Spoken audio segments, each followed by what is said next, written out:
And the question is, does free trade with China advance free markets, or does it distort and wreck our free market? We have treated free trade as the natural extension of free market. If you attempt to be for free trade with a non-market economy, you are not actually advancing free markets in any significant way at all. You're actually dramatically hindering them. People focus obsessively on the trade deficits and surpluses, on the imbalances, on the net amount. But basically, the more important effect is the gross, the total amount of exporting that we're able to do.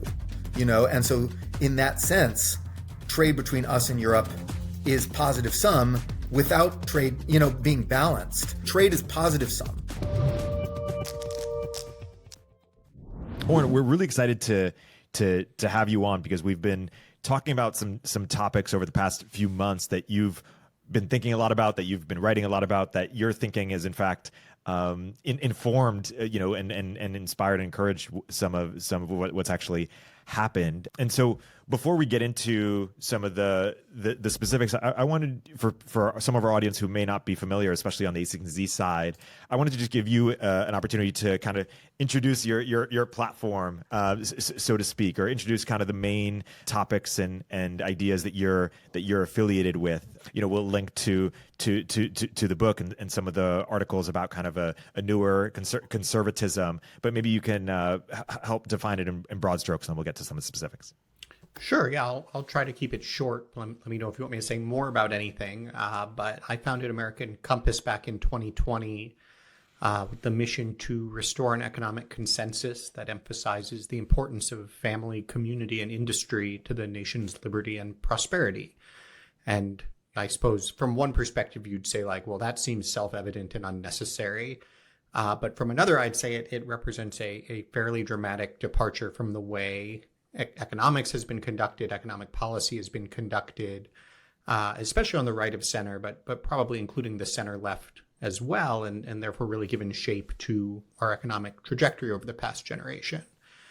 So our view is that I think we have seen a sort of excessive faith in markets and excessive assumption that whatever produces efficiency, whatever maximizes corporate profits, that too will be best for everybody. And that has failed in two respects. First of all, that is, in fact, not best for everybody. You can get very unequal and distorted outcomes. But secondly, that even if you had the economic system operating the way you might ideally wish it would, that's not actually going to take care of a lot of the things that matter most to people. And that pairing of family, community, and industry maybe seems a little bit odd. Those aren't three things that always get paired together, but we see them as three things that are incredibly important to flourishing, both sort of human flourishing at the micro level, national flourishing at the macro level, that markets simply don't guarantee. Markets can uphold those things, but there's nothing in economics that says that markets will. And so the core of our argument is that if those are things that anybody, and especially conservatives, care about, then they have to be willing to think about an approach to economics and markets that goes beyond just trusting that whatever comes out of the market is going to be good. And that then leads toward all sorts of interesting policy conversations I think have been absent in for about a generation now. I would like to know how restoring manufacturing, because I've been calling for restoring manufacturing for a long time for various, economic purposes, higher growth, national security, things like that. But I want to know how restoring manufacturing would strengthen family and community in America. And that's a nexus that I really haven't seen much evidence on. And, I know observing countries like Germany and South Korea, where the manufacturing share of industry has remained remarkably high. So I see them with extremely low fertility rates, low rates of family formation, skyrocketing divorce rates, and, in Korea's case, an extreme suicide problem. And so I'm thinking, if we could restore manufacturing, which I would like to do, how will that restore the family? I guess those are questions at very different levels of specificity. Let me say a little bit more about the kind of the broader question first, and then if we want to dive into the manufacturing piece, certainly we can. I think to your point, Eric, about, this is Econ 102 that I find myself on. It seems to me that a lot of the gap is between the sort of, I think, quite oversimplified models that we teach in an Econ 101 or an Econ 102 and the set of factors that are actually relevant in a modern economy. So, to give one example, if you are learning comparative advantage in Econ 101 and the wonders of free trade, you are almost certainly talking about an economy with two markets and two goods. They're almost invariably agricultural goods, or something relying on natural resources. And you're going to see that if you change how much of each country produces and you trade some of one for some of the other, then both can be better off.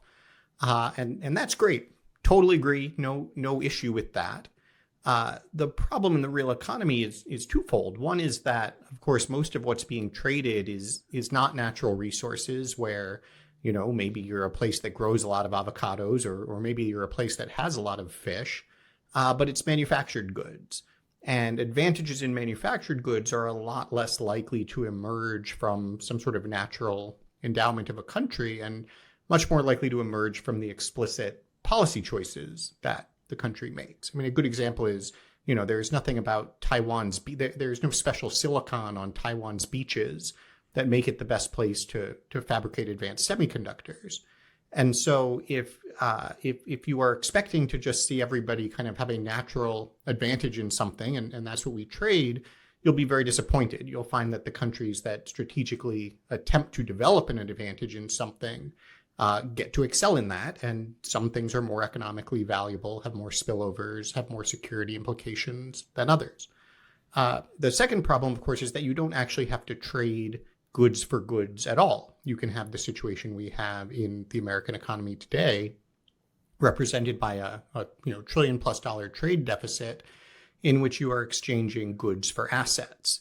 And so if you imagine going back to your happy little, I guess in my Econ 101 class, it was fish and sweaters.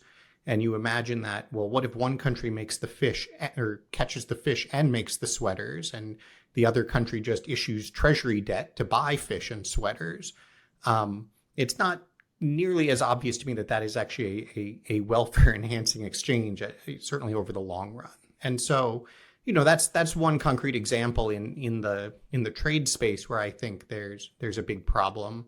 The one other thing I'd add that's even more conceptual that I think we've really failed to grapple with until recently is, to your point about being free market enthusiasts, I too am a free market enthusiast. And the question is, does free trade with China advance free markets, or does it distort and wreck our free market? And we have treated free trade as the natural extension of free markets. If you are for free markets, you are for free trade.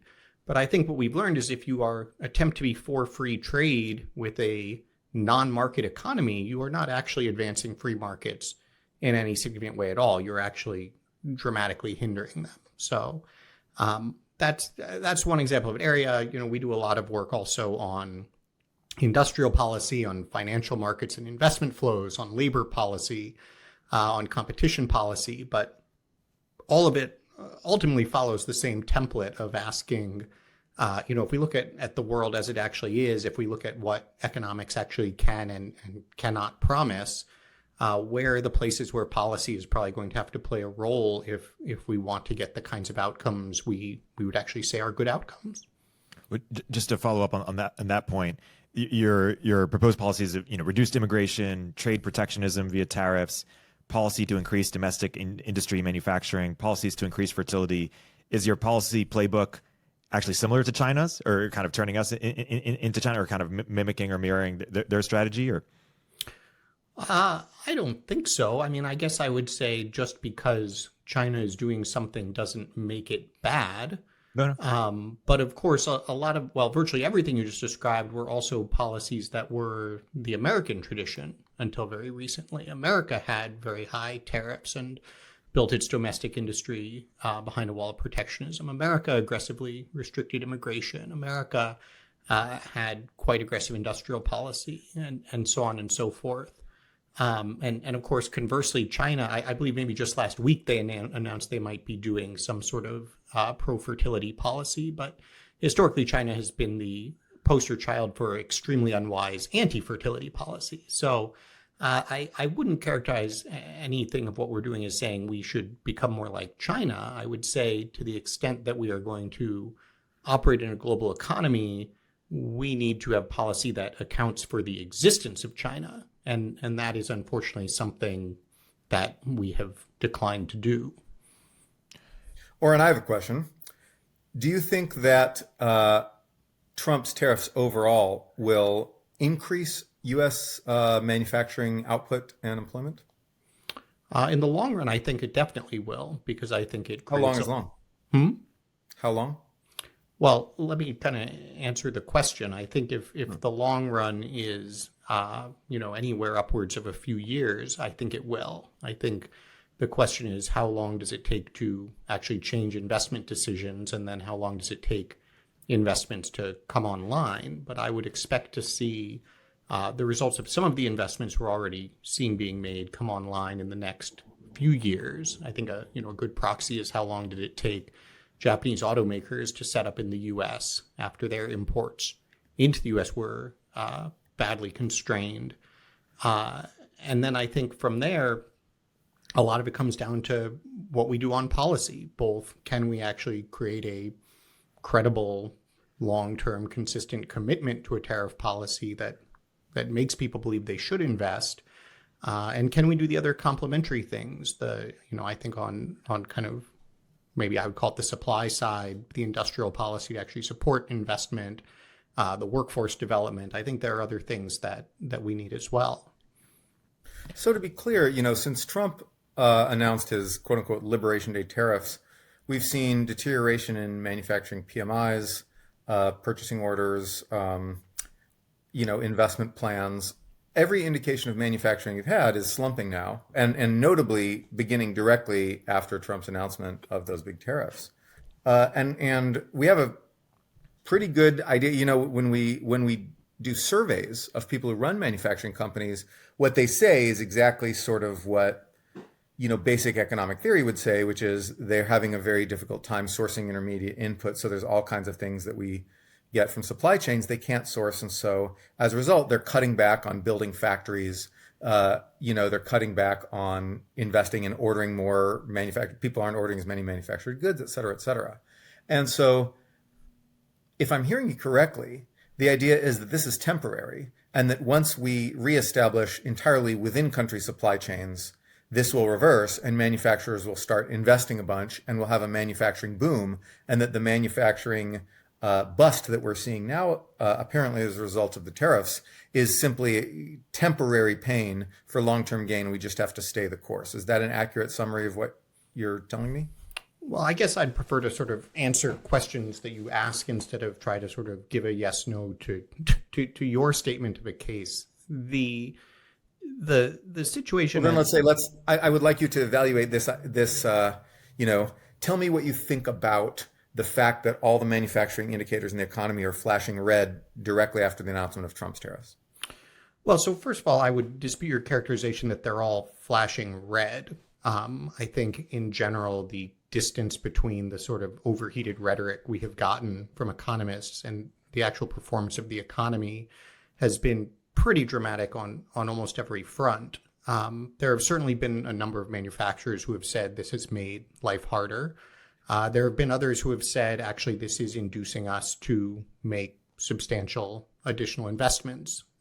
We've already seen TSMC as one example, in fact, say that they are slowing investment in Japan to invest more quickly in the U.S. We've seen, there's a very good story on drug makers in the Wall Street Journal, I think it was probably last week, saying that, yes, they actually thought the effect of the pharmaceutical tariffs under consideration would lead to significant reshoring of drug manufacturing. So I guess if I look at both the economy's actual performance over the last 6 months and I look at the sort of more anecdotal evidence, I would say I think it's absolutely too soon to tell one way or the other. But I would say that what gives me a significant amount of optimism is that, in fact, I do think you're seeing companies, generally speaking, respond to the incentives in front of them by thinking about how they would adjust their businesses accordingly. And so I think, the intermediate goods piece of it is definitely an important one that creates short-term challenges. But at the end of the day, if the goal is not to, make America the assembly hub of the world, but to actually reindustrialize, you have to actually create incentives to bring back those intermediate supplies. You can't just say we want cheap intermediate supplies so that we can, I guess, assemble for re-export. And so I guess I don't know. I'd be very interested to know kind of what I guess you've said all the manufacturing signs are flashing red. I haven't. That has not been my perception of the economic coverage over the last month or two. Oren, what data sources are you looking at when you're evaluating the state of America's manufacturing in the last few months? Well, I mean, there's manufacturing employment. There's, I guess, one number I'm very interested to look at that we won't have for a little bit longer is Q2 capital investment, which I believe will get later in August. There is various, manufacturing sentiment indications. There is actual kind of industrial output, capacity utilization, these kinds of measures. I mean, we do an awful lot to measure the performance of the manufacturing sector. And I think certainly we saw in the immediate aftermath of the tariff announcements a lot of downturns and a lot of concern. But I'm not sure how much of that has actually been sort of borne out at this point, several months later. Do you know what PMIs are, right? Yeah, but so what are, yeah. So, Well, I don't, so feel free to educate me. The Institute for Supply Management, which is a consortium kind of thing, they survey manufacturing people, companies. They call them up and they ask them, are you investing? How much are you investing? Do you have more orders? Blah, blah, blah. They do these surveys. And, it's pretty rigorous data. And so if you talk to them, here, let me read from a Bloomberg article from the first of this month. It said, U.S. factory activity contracted in June for a fourth consecutive month as orders and employment shrank at a faster pace, extending the malaise in manufacturing. Bookings contracted by the most in 3 months and have been shrinking for the past 5 months. Unindex order backlogs, blah, blah, blah. Employment index, which measures manufacturing employment, has fallen significantly. Then the purchasing managers index, the PMI, is also below 50, which signals contraction in the industry. And this is, Bloomberg reports on this, the Wall Street Journal reports on this. Everyone reports on this as a reliable first indicator of how manufacturing is doing. It's not perfect, but over the long term, it's pretty correlated with government statistics on how manufacturing is doing. And so I'm wondering, where's the alternative statistics? Where are the numbers I'm not seeing that show good news in the manufacturing sector since Trump's tariffs? Where is it? Well, again, I just gave you a long list of other economic indicators we have that all seem to be holding up quite well. I don't think they're not, though. They're not. Wait, no, they're not. I mean, like manufacturing, like manufacturing employment is not doing well. We're not seeing like a rise in manufacturing employment. We're not seeing a rise in manufacturing industrial production. We're not. Right, We're but not seeing this. no, those are just exactly the things I said I didn't think you would expect to see over the initial months of a policy like this, because you need to see, I mean, it literally takes several years to do capital investment and actually build things out. I think, one thing that really kind of frustrates me in a lot of these discussions is that I think back to the argument from the other side, right? When the argument was, okay, we're going to aggressively expand free trade, we're going to embrace China, and we got a lot of initial negative results from that, but that's okay. Anybody who focuses on those doesn't sort of understand the long run and the way that everybody's going to actually end up better off someday. But then when we go in the other direction and say, hey, actually, reshoring is going to be a process. You have to shift incentives. There's going to be disruption. Here's the better thing we might build toward. You just kind of get stuck on a podcast with somebody reading you the results of last month's phone survey data. So I do think we have to evaluate a little bit more kind of, well, what were the things that we did or did not expect to happen over the initial months? versus what are the things we did or did not expect to happen over several years, and to say that most of the economists' predictions of everything that was going to go wrong initially have essentially been wrong. I mean, that's What about the not. data I just read you? What about that? I mean, that was an economist predicted, tariffs would interfere with supply chains, trade in intermediate goods, and this would lead to contraction manufacturing. That's exactly what we're seeing now. Yeah, no, I don't understand how that prediction has gone wrong. yeah, That I seems guess I meant like it more went right. broadly It went right. everything from, the direction of the dollar to the performance of the stock market to the level of retaliation we should expect. There was a sort of consensus model of here's what's going to happen if you impose tariffs and why it's extreme, it's all folly. And that world has not played out. So I do think it's important for those who were sure they knew exactly what tariffs were going to do because they took Econ 101 to kind of actually step back and recognize that it does seem the world's a little bit more complicated than that. I agree that the world is complicated, and I agree that there's a lot of uncertainty over the impact that tariffs will have. I can also tell you the predictions that I know that economists got most wrong are about the direction of the dollar. That is one prediction that went the opposite way. However, I do think that if we're talking about important effects of tariffs, the effect on manufacturing has got to be an important one. Because the whole idea of tariffs, of Trump's tariffs, maybe not Biden's tariffs, but the whole idea of Trump's tariffs is that this is going to lead to a renaissance in manufacturing. And I understand that, yes, in 5 years, you could see something different. And if that's the argument, if that's what we're placing our hopes on, then let's be explicit about that. Let's say we expect to see short-term pain for long-term gain. But I will say that economists predicted pain in the manufacturing sector, and that's exactly what all the data are showing us now. Yeah, I've been extremely explicit throughout in discussing tariffs that there's short-term pain associated in various axes. I think, frankly, I'm surprised that we haven't seen more pass through to consumer prices than we've seen. I would certainly expect to see an impact there as well, and that the long-term gain here. I mean, a few minutes ago, I said I would expect to see this over the long term. You said how long? I think I said 3 to 5 years. That's, I think, a reasonable range in which to expect to actually see a manufacturing sector that is performing differently. I think the good news is that there are other dimensions on which we should see things sooner. Capital investment, construction, and so forth are going to be a leading indicator of that.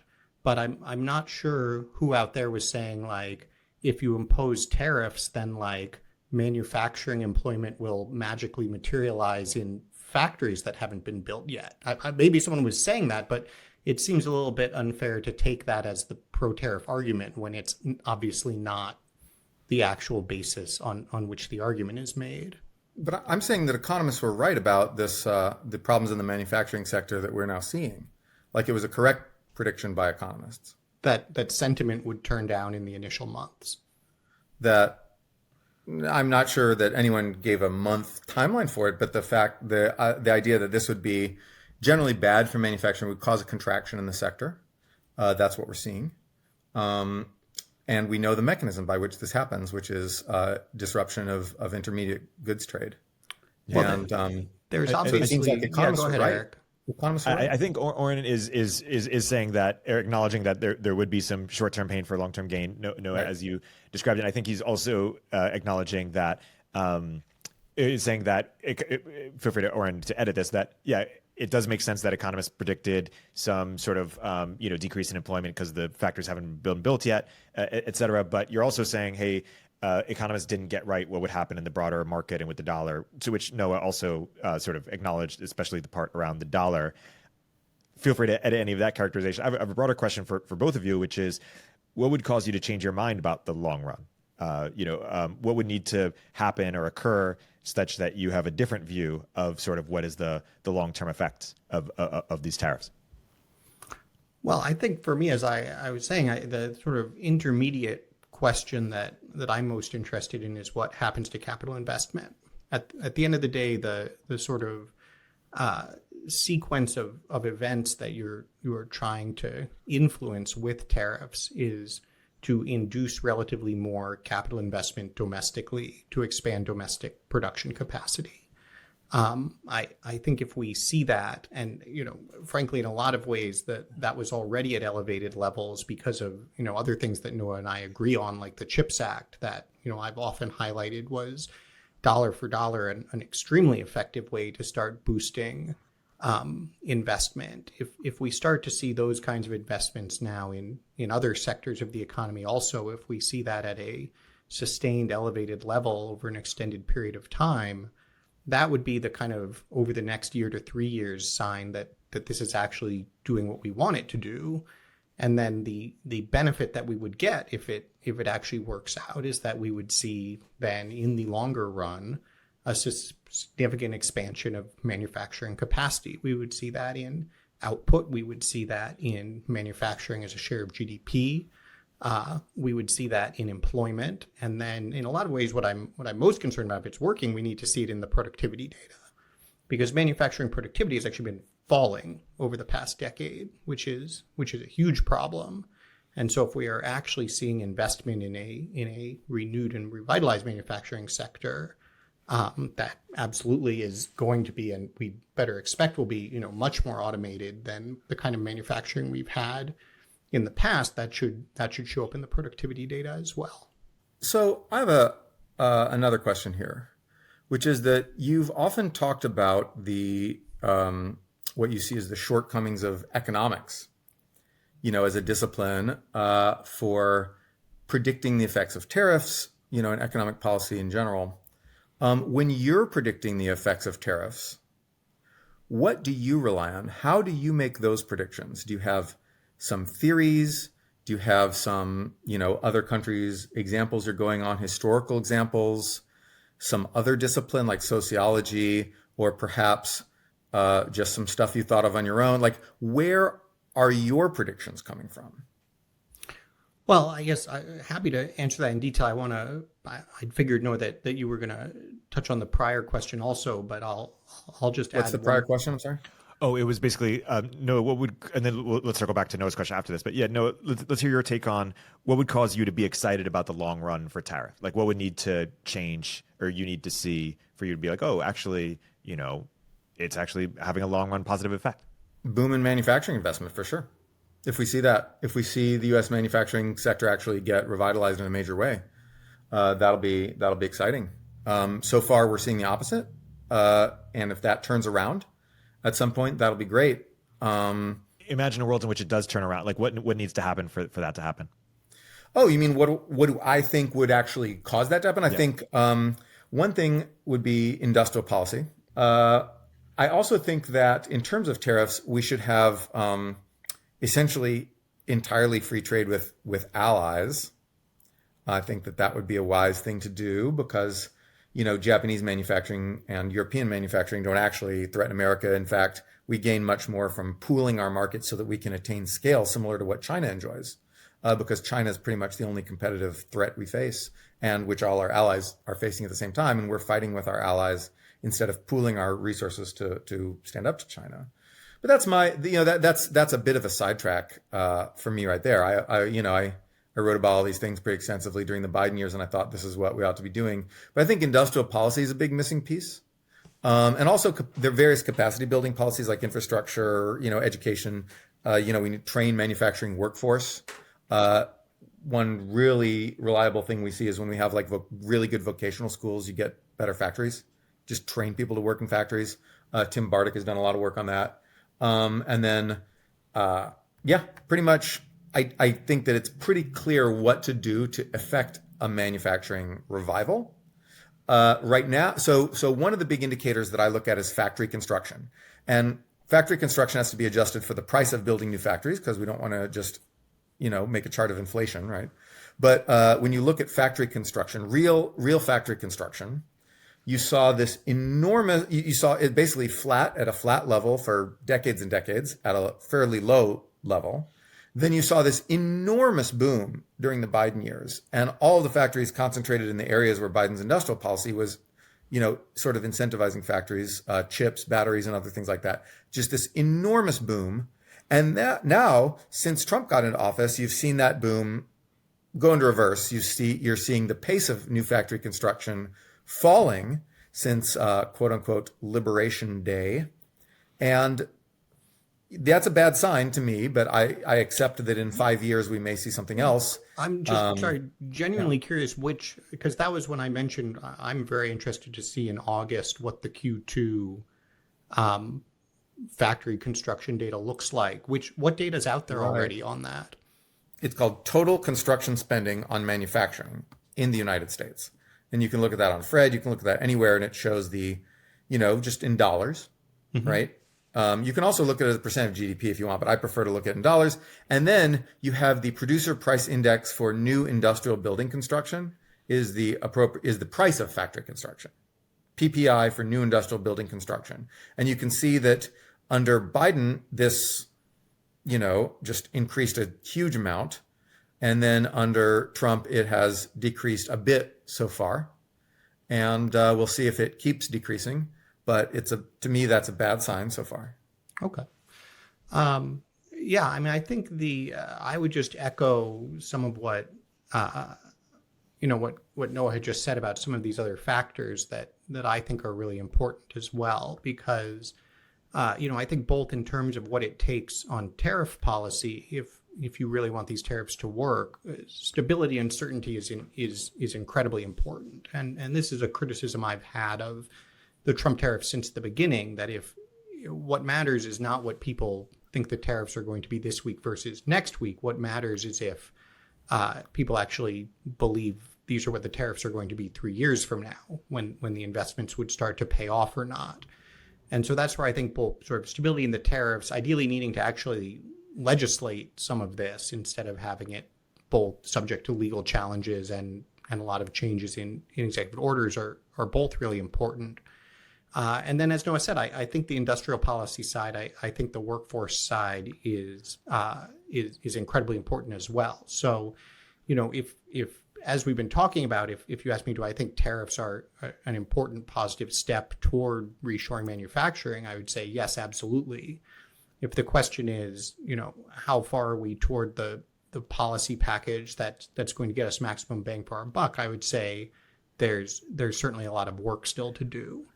And that maybe connects then to Noah's other question about sort of, well, how do you evaluate these things?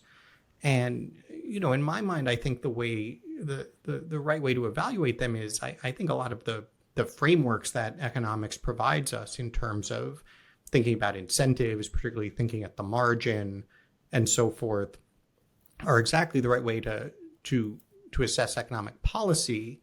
I think where economics as a discipline has really gone off the rails is in over-reliance on a set of assumptions that don't necessarily hold, and then over-reliance on a set of models that sort of requires those assumptions. And so, this is where I think we've seen, frankly, a lot of very bad forecasts come out of, for instance, the prediction that, free trade with China will benefit American workers and will be making and selling more to them than ever before, and so on and so forth. When that sort of assumed a certain policy environment in China that did not exist. And so I think, in a sense, the right perspective is to look at things from the perspective of a business owner. Look at it from the perspective of capital and ask, what are the best opportunities to earn a lot of money? I mean, this goes all the way back to Adam Smith and The Wealth of Nations and the invisible hand, where his argument about the invisible hand is not that this kind of somehow automatically works by magic. His argument is that if you actually have incentives aligned, and in fact, the first one he lists is if you have people preferring to invest domestically over investing overseas, then their pursuit of private profit will also advance the public interest. And so for me, the question is, what are the incentives for people pursuing private profit? And if we have policies that make it the incentive to offshore, to try to bring in cheaper labor, to try to use financial markets to kind of extract additional capital out of firms, then those are the things that people will do. And so at the margin, I think we have to ask, are the policies that we're pursuing ones that are pushing incentives in better directions or pushing them in worse directions. So let's go back to this idea of where you get these ideas. Like the idea that tariffs will do this and that to help manufacturing. Where does this idea come from? Where did you get this? Did you just sit there and think common sense wise it sort of sounds legit? Or are you using an analogy to say America's early growth in the 1800s when we had high tariffs, and just sort of saying, well, we grew fast then and we had high tariffs then, so high tariffs will increase growth now? Or where do you get this idea that tariffs will help manufacturing and the incomes and prosperity of the average American? Well, I guess there are a few ways to answer that question. I mean, I think one, as you noted, there have certainly been times in the past when we have used a much more robust tariff agenda, and conversely, our decision to drop tariffs and forego them has conversely produced a lot of the things that I think we've been a lot less happy with. I think if you look at somebody like Paul Samuelson's work, I often point out that in his seminal textbook, Economics, he kind of goes through the arguments for and against tariffs, and basically at the end of the day acknowledges that any country could pursue a beggar thy neighbor strategy. And it, I'm sure there's a whole field of kind of optimal tariff theory, but that the core case for the United States to embrace free trade, and Fred Bergsten makes the same point in the 70s, isn't actually an economic case. It's a foreign policy case.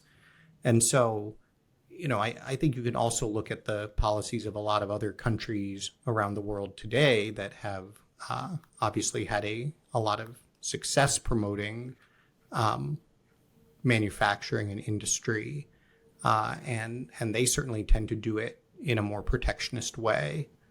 And so, I guess it seems to me there are a lot of signals all pointing in the same direction. I might ask you kind of the converse. What would be the reason to believe that, free trade with certainly with a country like China was going to be good for our manufacturing sector? Well, I don't necessarily know people who did predict that because I was a kid. And when I look back at economics papers on the topic, I don't see much. I don't see many, economic papers saying free trade with China will be good for the manufacturing sector specifically. But so then is the implication that tariffs on China would be better for the manufacturing sector?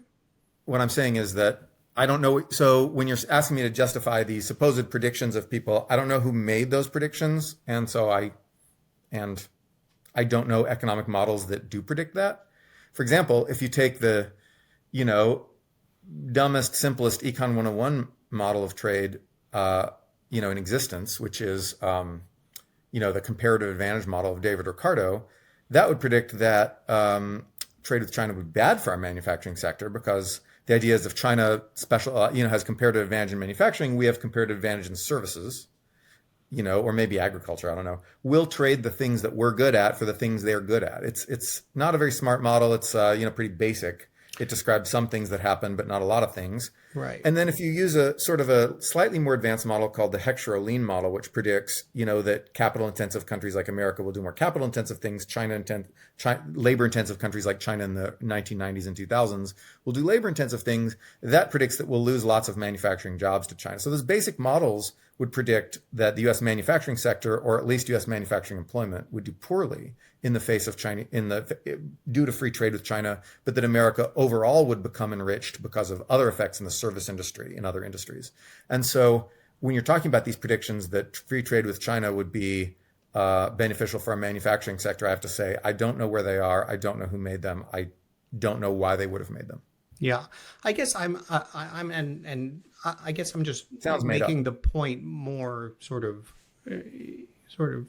thinking about as a counterfactual. We could either take the view that yes, tariffs are probably helpful in in protecting a manufacturing sector or know they're counterproductive. And you were sort of asking me, well, why would you believe that these things help? And I was saying, well, I think there are a lot of sources that would point to them potentially helping. What I'm less clear on is what is the argument from the other side? What is the argument that no, actually, if you have, that we should get rid of our tariffs to help the manufacturing sector? Because presumably one or the other has to be true. Either tariffs are good for the manufacturing sector or tariffs are bad for the manufacturing sector. I'm suggesting they're good for the manufacturing sector. I took you to be saying you think they're bad for the manufacturing sector, but I'm not sure that's where it breaks down for me, right? Because at least vis-a-vis China, as you were just saying, I don't know who is saying they're bad for the manufacturing sector. So tariffs, whether tariffs on China could have been used to help the U.S. manufacturing sector in the face of Chinese competition in the 90s or especially the 2000s when the China shock happened. Whether that's true, I don't know any analysis of that. There's definitely reasons why tariffs would have hurt the manufacturing sector, and there's reasons why it could have helped.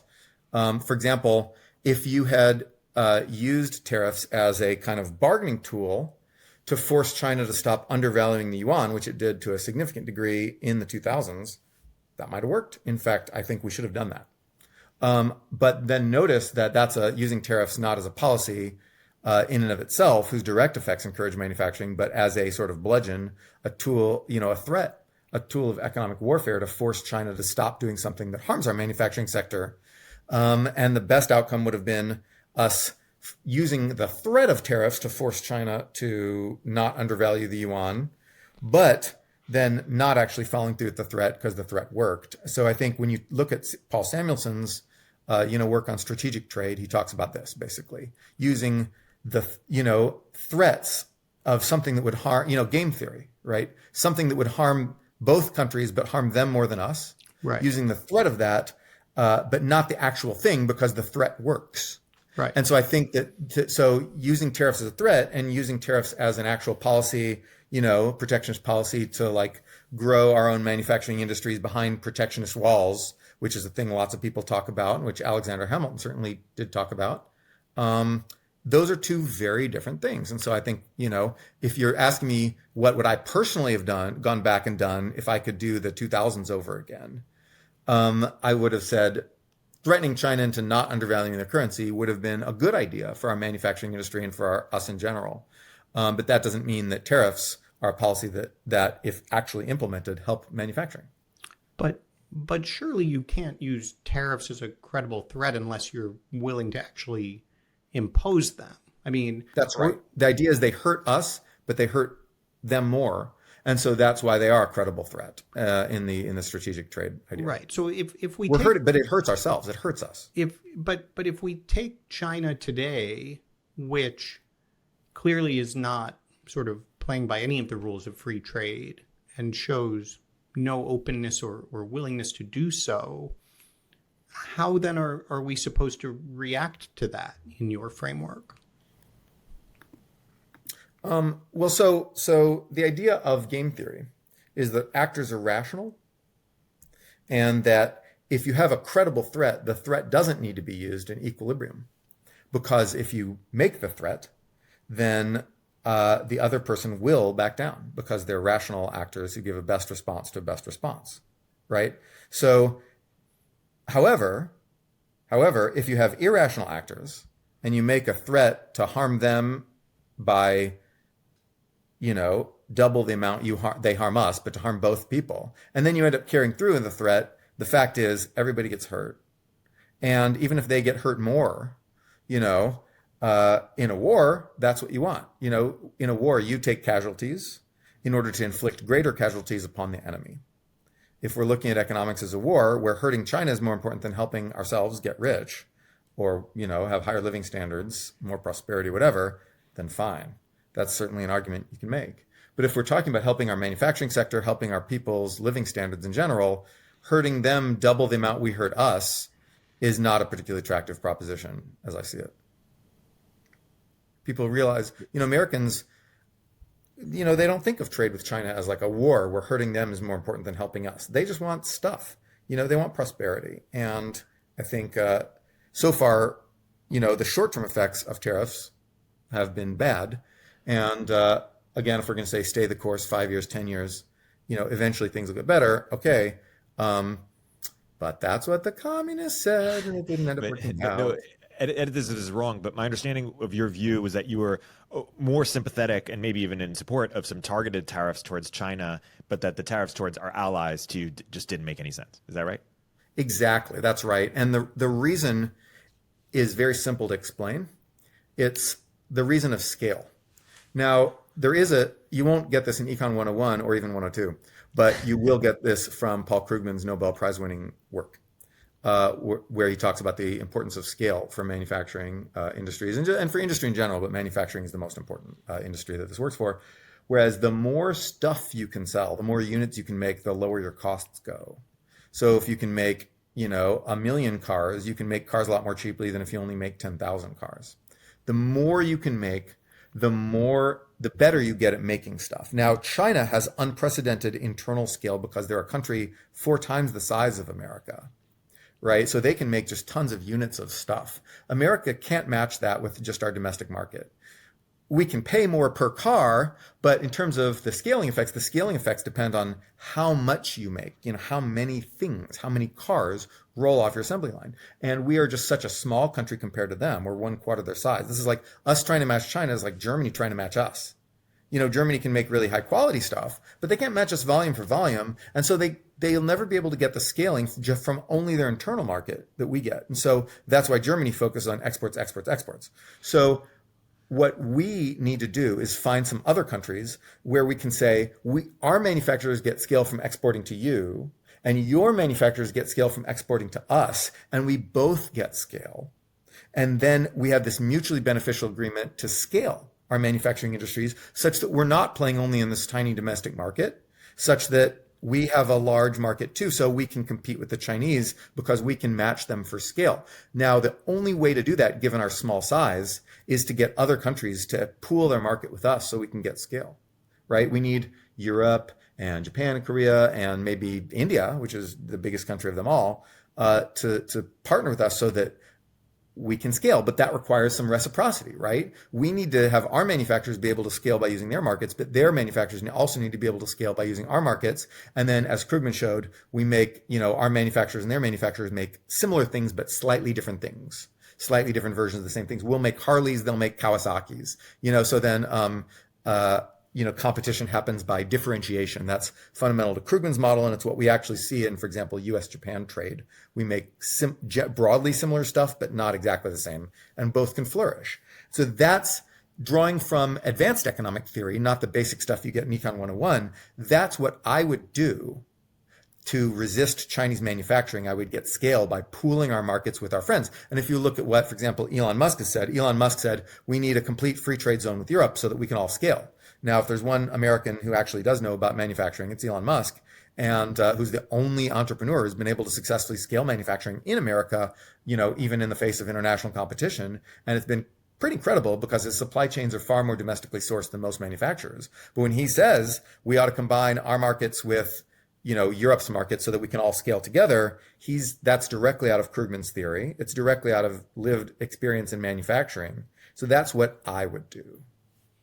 And then penalize China. I mean, I should say I agree with almost all of that and would like to see that as the American trade strategy. I think the concern I would have is that, those 3 countries that I think Noah rightly focused on, Germany, Japan, and Korea, relative to their GDP, our trade imbalance with them is as large as it is with China. When you describe Germany's strategy as export, export, export, that is, of course, Japan's strategy and Korea's strategy, certainly vis-a-vis Not Japan, though. Vis-a-vis the U.S. Yes. Vis-a-vis the U.S. And so, just talking about the size of the trade balance in goods between the U.S. and Japan, Japan in turn imports certainly a lot from China and others, but it seems to me a fundamental problem that the U.S. is dealing with in ideally constructing that sort of trade model is that these key countries that we want to be our allies in scale are themselves pursuing this kind of export and export and export, but don't import model. And that's why I think it was very interesting to see, the EU in the start of the agreement that they've been announcing with the US. You heard the EU leaders say quite explicitly, we acknowledge that we are going to have to do some rebalancing here. So I don't know. I mean, Noah, maybe you just disagree that there is an imbalance there, but it seems to me that as we move toward that model that you're describing, if it is going to work for the US, there is going to have to be a significant shift in the behavior of these trading partners. Right. Okay. So I actually have an important response to this, which is something I think that almost everyone in these trade policy discussions gets wrong, which is they focus on net instead of gross exports. So let me give you a concrete example here. If we export 0 to Germany and Germany exports 0 to us, and then we go to exporting 10 billion to Germany and Germany goes to exporting 12 billion to us, we have opened a trade deficit with Germany, right? We now have a $2 billion trade deficit, but our exports have gone up by 10 billion. And this is a good outcome for us because it allows our exporters to scale, because what matters is the gross amount, not the net amount. People focus obsessively on the trade deficits and surpluses, on the imbalances, on the net amount. But basically, if and of course only the people watching on video can see this, but if, here's Germany, here's us, if they both grow and Germany's grows a little bit more, that's actually a good outcome, even though we have a trade deficit, from the perspective of scaling our manufacturing industries and, of course, increasing GDP. But scaling our manufacturing industries and getting manufacturing power, the deficits and surpluses matter less than the total market size available to our manufacturers. And so I think obviously trade deficits are always a sore spot because people have an inherent sense of fairness and they worry about this stuff. And that's fine. I understand that. We need negotiations and we can try to rectify those things. It's complicated because there's also financial effects on trade deficits, so it gets hard. We can talk about that later, how to fix trade deficits. But if you're I think the more important effect is the gross, the total amount of exporting that we're able to do, and so in that sense, trade between us and Europe is positive sum without trade, being balanced. Like trade is positive sum. And I'm not talking about comparative advantage, your standard Econ 101 stuff, right? I'm talking about advanced Paul Krugman stuff. I'm talking about what Elon talks about. I'm talking about just manufacturing and scale economies. And I'm saying the total amount we export to these allies is more important than the delta at the edge of deficits. But it seems to me that assumes that the act of trade itself is somehow expanding total demand for manufactured goods. And like what I mean, it is, but certainly not by 1-to-1. I mean, if we talk about like cars as an example, and you ask like, in which case does U.S. car manufacturers have a bigger market, in the 0-0 case, or when the U.S. is exporting 10 billion of cars to Germany, but Germany is exporting 12 billion of cars to the U.S., unless you've created an extra $2 billion of demand for cars, you've just reduced U.S. car sales, right? So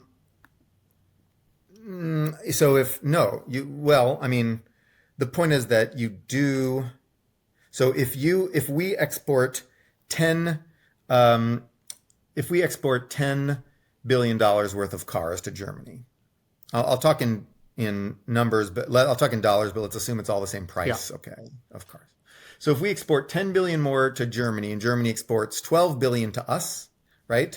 And, so then what matters for the total amount of cars we can make, that our manufacturers can make, is whether the induced reduction in domestic sales is larger than the induced increase in exports to Germany. So if Germany exports 12 billion cars to us and our domestic car sales go down by 6 billion, let's say, right? Our domestic car sales go down by 6 billion, our exports go up by 10 billion.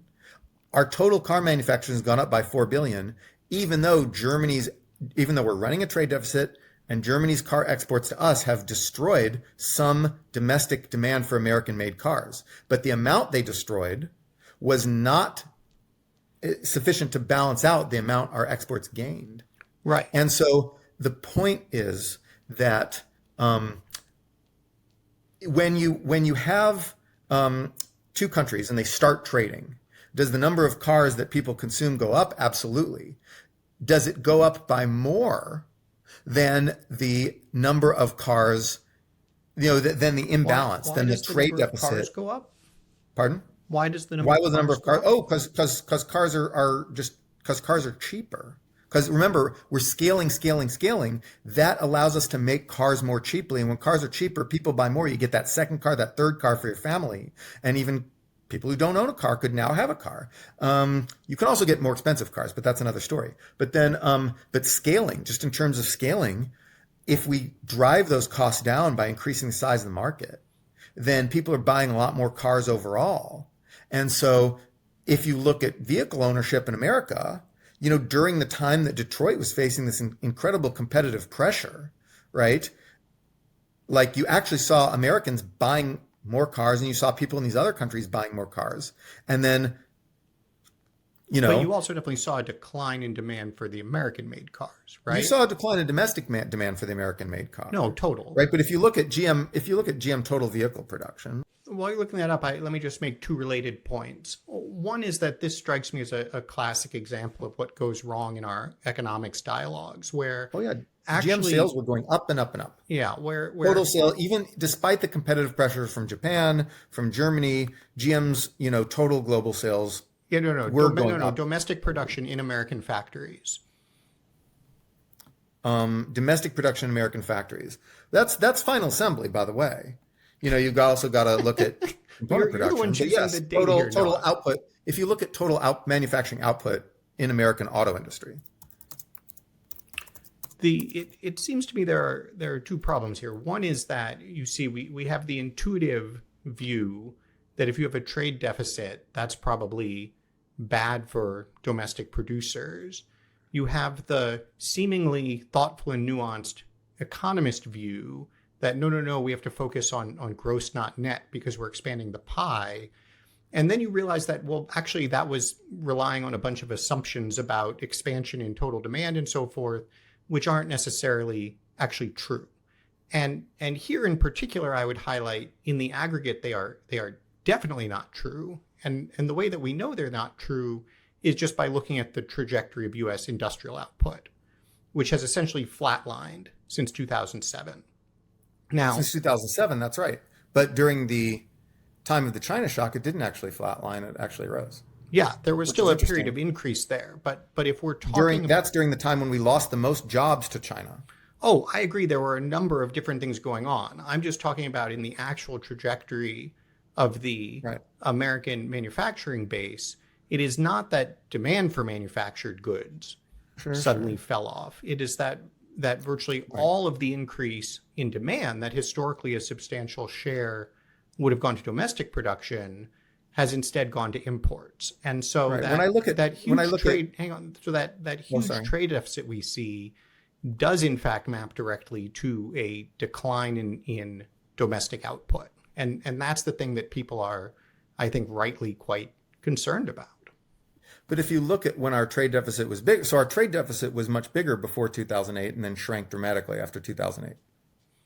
However, that's true. That's just a fact. Our trade deficit shrank enormously after 2008. However, that is when our manufacturing productivity flatlined, okay? And that is when our industrial output flatlined, is after 2008. Okay. Now, when we're looking at, the 90s and the 2000s, this era of hyperglobalization, we see industrial output rising, manufacturing productivity rising, but we see the biggest trade deficits we've ever had. So that's a big fly in the ointment of your thesis. The timing there just doesn't line up at all for this sort of naive idea that trade deficits destroy U.S. manufacturing. Now, when I'm looking at, I searched and found an Economic Policy Institute report on the U.S. auto industry, and I see a chart reproduced from Goulsby and Kruger, 2015, showing seasonally adjusted lightweight U.S. vehicle sales. Okay. And I'm seeing an increase over the course of the 80s and 90s. And, employment fell here, but output appears to have risen and risen as you got, robots and machine tools and stuff like that. But U.S. manufacturing grew and grew during the era of hyperglobalization and during the, increase in competition from Germany and Japan in the 80s. And even during the initial increase of competition from like China and the, new Asian industrialized countries in the 90s and 2000s, our manufacturing even grew a little bit during the China shock when our manufacturing employment fell. Our industrial production actually rose a bit. And that was during this era when trade deficits were like much larger than now. That timing doesn't fit the naive story that we're dealing with, that trade is a zero-sum game and that trade deficits destroy American manufacturing output. It just doesn't line up.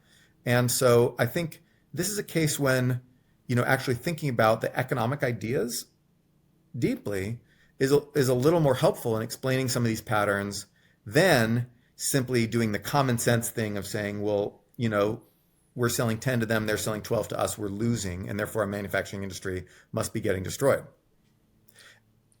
And that said, I do think trade deficits present a problem.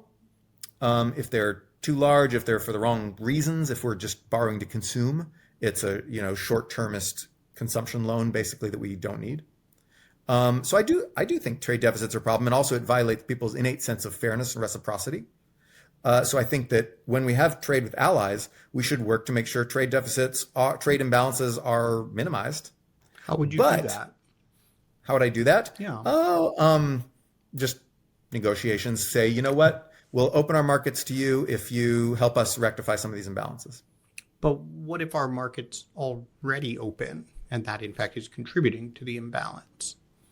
I mean, what? Well, we can offer a lot of other incentives to these countries. So, but there's the tons of argument other is stuff we should offer. Yeah. I just want to understand the logic is, okay, so we agree there are imbalances. We agree that's a problem. We could defend them militarily. Well, it seems to me we've been doing that. Right. We could say, all right, we'll step up our commitment to your defense if you help us do this, or we'll various other things. Our markets. No.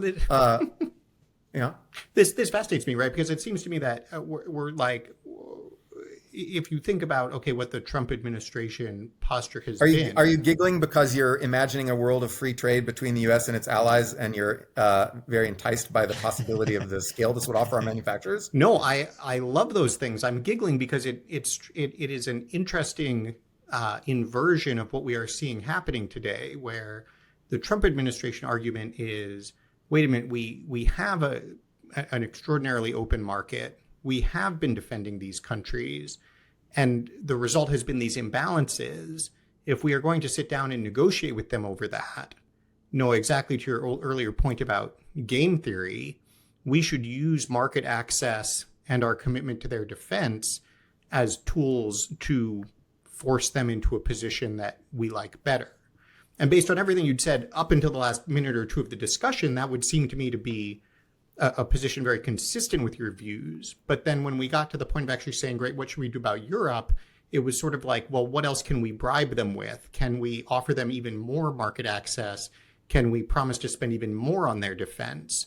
And I'm just not sure why that's the approach we would take. I don't know. So if we're saying that we're going to use the threat of tariffs to establish a free trade zone, that's, but that because of game theory, because the idea that actors are rational and we won't have to use the threats and hurt both us and our allies,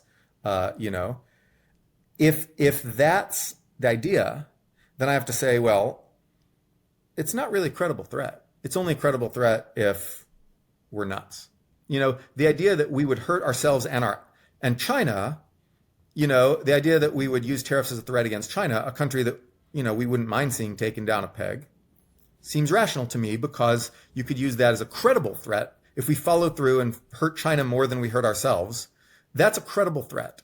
But hurting Japan and Europe more than we hurt ourselves, but hurting both of us, actually just lets China win. So it doesn't seem like a credible threat to me.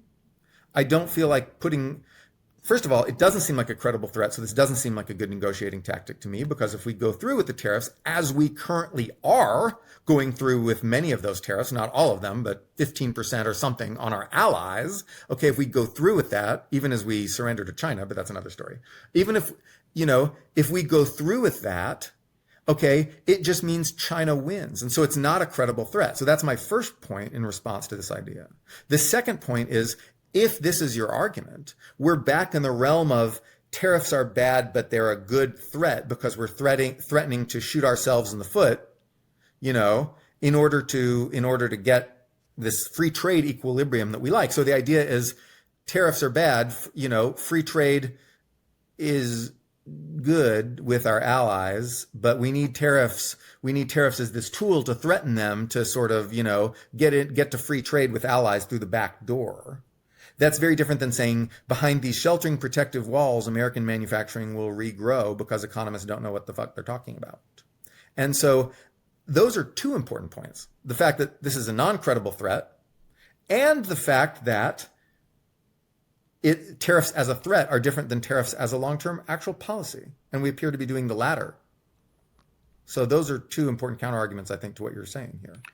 Yeah, I guess I would just say on the first point, first of all, it apparently, at least at the moment, is a credible threat. I mean, the administration is using it, and I think certainly the reporting on the EU negotiation indicates that they were quite frustrated by how credible the threat was and the extent to which it therefore forced them to make a lot of concessions.